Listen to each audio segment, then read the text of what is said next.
আসসালামু আলাইকুম। দেখেন এটা হচ্ছে আপনার খাসি। খাসি তো না, এখানে আপনার ইয়ে বলে সবই পাঠা। এগুলো পাঠার গোশ। ছাগলের 1 নম্বর গোশগুলো বিক্রি করে এখানে। সব সুন্দর করে আছে সাজানো। এর ভিতরে আপনার সস আছে, লেবু রাইখেছে সুন্দর করে। দেখছেন অবস্থা?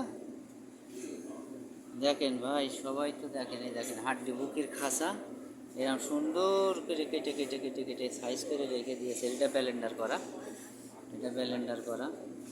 ওই হচ্ছে কলিজা। কয় টাকা দাম এটা? এটা হচ্ছে কলিজা 19 টাকা 58।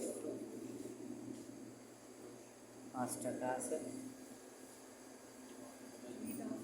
3 টাকা আছে। সব গরুর মাংস, এর মাংস আছে। যাই ভালো থাকবেন, আশা করি আবার দেখা হবে। আসসালামু আলাইকুম রহমতুল্লাহি ওয়া বারাকাতুহু।